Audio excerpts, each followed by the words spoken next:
Hello বন্ধুরা, কেমন আছো সকলে? আশা করি সকলে ভালো আছো, আমিও ভালো আছি। নতুন একটা মিনি ব্লগ নিয়ে চলে আসলাম তোমাদের সামনে।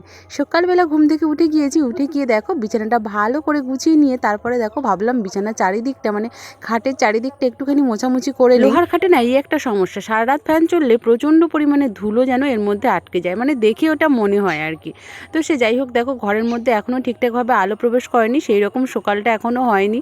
মোটামুটি চারিদিকটা কোনোরকম পরিষ্কার হয়েছে। এই যে 5:30 মতন বাজে, তখনই ঘুম থেকে উঠে গিয়েছি। এই সময়টায় না খুব বেশি সময় ঘুমিয়ে থাকতে পারি না, সকাল হলেই ঘুম থেকে উঠে যেতে হয় আর কি।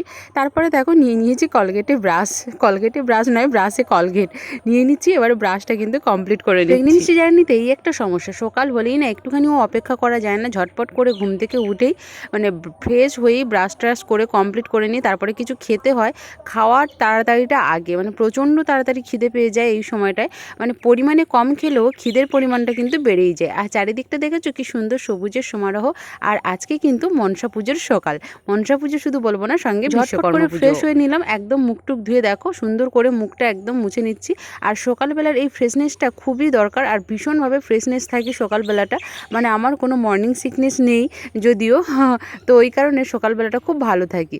তো আজকের সকালবেলা যেহেতু অন্য কোনো কিছু রান্না করে খাওয়া যাবে না, যেহেতু বিশ্বকর্মার মনসা পুজোর সকাল, অরন্ধন, বাড়িতে কোনো উনুন জ্বলবে না, তো মা কিন্তু আগের দিন পান্তা ভাত করে রেখেছিল, মানে পান্তা ভাত সঙ্গে আলু দিয়ে রেখেছিল। আর আমাদের এখানে সারা গ্রামে কিন্তু রান্না পুজো হয়, তো ওই জন্য সব জায়গা থেকে নেমন্তন্ন রয়েছে। তো সকালবেলা খাওয়ার জন্য মা এই যে আলু সেদ্ধ আর পান্তা ভাতটা করেছিল, ঝটপট করে এটাই আজকে খেয়ে নিচ্ছি। টিফিনে আর কিছু খেলাম না, হরলিক্স করতেও ইচ্ছে হলো না, হরলিক্স করলেও জলটা কিন্তু গরম করতে হয়, একরকম উনুন জ্বালাবো না বলেই আর কি।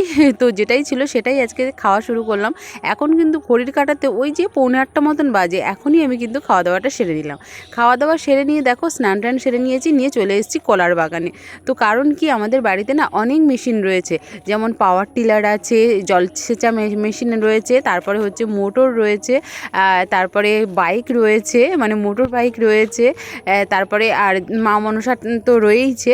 তো ওই জন্য সকাল সকাল দেখো স্নান টান সেরে আমি ফুল কলাপাতা কেটে দাদাকে রেডি করে দিচ্ছি। দাদা মেশিনের দিকটা পুজো করবে, মানে বিশ্বকর্মা পুজোটা দাদাই করবে, সমস্ত গাড়ি মেশিনে, আর মা মনসা পুজোটা করবে। তো এই কারণে দেখো ফুল টুল তুলে সব রেডি করে দিচ্ছে। আর গাছেও সুন্দর ফুল ফুটেছে, এই যে দেখেছো কত রকমের জবা ফুল যে আছে আমাদের বাড়িতে, কি বলবো। ফুলের সমারোহ এবারে খুব তাড়াতাড়ি টাটা বাই বাই করবে, কারণ শীতের প্রকোপ সামনেই রয়েছে।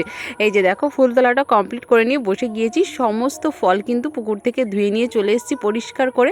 তারপরে দেখো সুন্দর করে কলাপাতা বিছিয়ে বসে গিয়েছি এখানে কেটে ফেলবো। এদিকে ফল কাটতে থাকি। ভিডিওটা ভালো লাগলে তোমরা অবশ্যই লাইক করে দিও। নেক্সট ব্লগ আবার আসছে। আজকে ভিডিওটা এতটুকুই, সকলে ভালো থেকো, টাটা।